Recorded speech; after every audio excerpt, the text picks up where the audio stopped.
Nearly 900 years ago, two children walked out of the English countryside. They spoke no known language.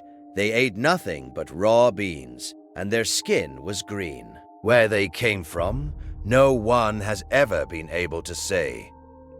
The story is set in the 12th century, in a small English village called Woolpit, according to two separate medieval chroniclers who recorded the tale. Villagers were working the fields at harvest time when they came upon two children, a boy and a girl, standing near the pits where wolves were once trapped. The children were disoriented and frightened, but what stopped the villagers cold was their appearance.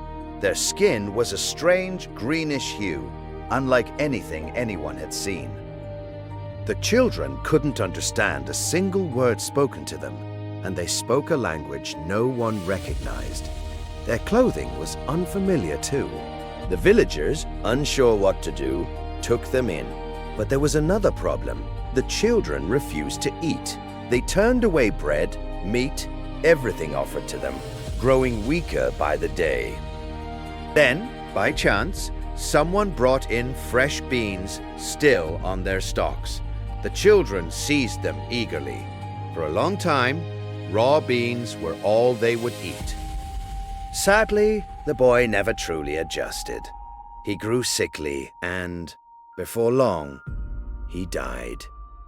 But the girl was stronger. Slowly, she began to eat other foods, and as she did, something remarkable happened. The green color faded from her skin until she looked like any other child in the village.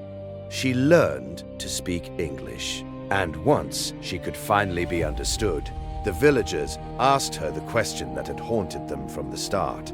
Where had she come from? Her answer only deepened the mystery.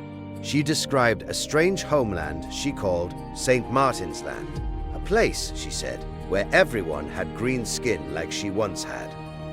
It was a land of perpetual twilight, she claimed, where the sun never fully rose, bathed in a dim, greenish gloom. She and the boy, she explained, had been tending animals when they followed the sound of bells into a cavern, wandered through the darkness, and suddenly emerged, blinded and bewildered, into the bright sunlight of Woolpit. So, what really happened? Skeptics have offered down-to-earth explanations. One popular theory is that the children were orphans, possibly of Flemish immigrants who had settled in England and were persecuted around that time. Lost, traumatized, and speaking a foreign language, they might have wandered until they stumbled into Woolpit. And the green skin. It may have been a symptom of severe malnutrition, a condition once known as chlorosis, or green sickness, which can literally give the skin a greenish tint. Once the girl ate properly, the color faded. It fits the facts remarkably well. And yet, the story refuses to be fully explained away. The details, the unknown language, the Twilight Land, the underground passage, have led others to far stranger interpretations, from folklore about fairy realms to modern speculation about other worlds entirely. The truth is, we're relying on two medieval accounts written after the fact, and will likely never know for certain. That gap between the plausible and the impossible is exactly why the tale has survived for nearly 9 centuries.